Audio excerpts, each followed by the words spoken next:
Although young Sheldon's Georgie and Mandy spinoff has a major obstacle to overcome, the Big Bang Theory prequel was perfectly set up in Season 7, Episode 10. Young Sheldon's entire cast of characters is lovable. However, Montana Jordan's well-meaning Georgie and his love interest, Emily Osment's Mandy, have proven particularly popular with viewers. The duo will soon get a spin-off of their own, with Georgie and Mandy's first marriage following the trials and tribulations of their journey into matrimony and parenthood. Anyone who remembers their Big Bang Theory lore will know there is an inbuilt issue with this premise. After the March Madness delay, CBS aired episodes 11 and 12 of their first consecutive series of back-to-back episodes. It's reasonable to conclude that episode 11 may mark the final humorous episode of the prequel sitcom. However, what occurred prior to the shocking cliffhanger in episode 12? However, in Young Sheldon Season 7 episode 11, it appears that George is concealing a significant secret from Mary. In episode 11, it is revealed that Sheldon has just 43 days left before starting his academic career at Caltech, and everyone is eagerly awaiting his departure. Even so, Sheldon wants his time at East Texas Tech to have been meaningful enough to write about, bringing a new curriculum to President Hagemeyer that aligns with his experiences in Germany. Hagemeyer informs him that the physics faculty is already providing excellent instruction for students and that she is unable to put this into practice. But without alerting the other, Sturgis and Linkletter approach Sheldon in an attempt to understand a novel application of string theory that Sheldon has picked up abroad. Angry at not being able to understand this novel theory, the two ponder how they turn into the old jokers that their fellow science students use to make fun of them. Mima says that Sturgis and Linkletter need patience as Sheldon keeps hanging up when he seeks her for advice on how to teach an old dog new things. Reassured that seeking assistance is not a negative thing, the science professors go back to Sheldon's makeshift classroom and eventually begin to make things right. Mary takes a shine to Manny and Georgie and offers to watch the couple when they go out for the evening, while Missy and Sheldon are too busy living their own life.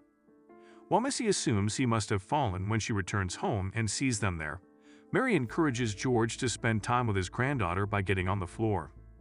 Mary is hesitant to give Cece back when Georgie and Mandy get home, later confessing to George that she misses having a baby in the house. Terrified, George tries to talk Mary out of having any ideas. Upon George's return from work, he discovers that Mary has retrieved all of their old scrapbooks, bringing back memories of the children's early years. Although Mary and George shouldn't attempt for a child, she makes hints that she wishes she could go back in time and states that if there was an accident, it would be a happy one. George is frightened because Mary's baby fever is the focus of the most recent episode. George tells Coach Wayne and Principal Tom what Mary said in the pub, and they tell him about one of their old co-workers who had a baby later in age, calling him a zombie. When the possibility of a vasectomy is brought up, George is first appalled by it. But George's curiosity gets the better of him, and he ends himself at the clinic, where a spot opens up right away since a patient is too afraid. After the surgery, George phones Wayne, who believes George is insane, to get a ride home. George responds that he won't tell Mary what's happened when Wayne asks what she thinks. Claiming to have hurt his groin during practice, George hobbles about the house with a pack of frozen peas back at home.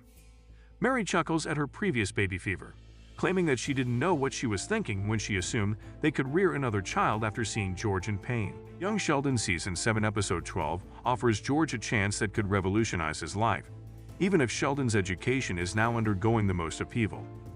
George receives a call to his office from the Medford principal, alerting him to a fresh job offer. Rice University has submitted George for the position of college football coach. Mary tells George he must accept it once they discuss it. The two invite the family to dinner and break the news that George, Mary, and Missy would be relocating to Houston, the other side of the state. Mandy is upset that she won't have as many options for babysitting, but Missy is excited about the prospect of being a new girl. Sheldon is the most affected, finding it difficult to accept that his bedroom will no longer exist. George shares with him that he feels the same way about Rice as Sheldon does about founding Caltech, noting that playing college football would be a dream come true. Sheldon chooses to spend his last days remembering Medford exactly the way he once had left, including a final trip to King Kong Comics. However, when George tells Sheldon they are moving, he tries to take matters into his own hands. Meeting up with Tam in their childhood lunchtime spot in the library, Sheldon unloads all of his issues onto Tam, not stopping to hear that Tam is seeing a girl and wants to ask her to marry him. Sheldon asks Mima George and Mandy to purchase the house from George and Mary in an attempt to keep his childhood bedroom and home, but they both turn him down for different reasons. Despite the fact that the newlyweds lack the funds to purchase a home, Mima has come to enjoy living with Dale. To avoid her, Sheldon checks his bedroom for radioactive activity when a realtor comes to appraise the house.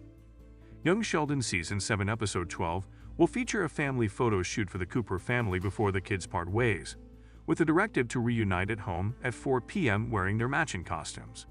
When George leaves for work that morning, he offers Missy a lift to school, but she turns him down. George sighs in response to Mary reminding him of the meeting time. Except for George, the whole family is waiting in the living room at 4 p.m. wearing white shirts and jeans. Mandy and Georgie leave the room as Mary informs her she has enough time to change Cece because they are waiting for him. When Mary answers the door, Coach Wayne and Principal Tom inform her that George has had a heart attack at work and has passed away immediately. As Mary, Missy, and Mima start crying, Sheldon sits down in disbelief.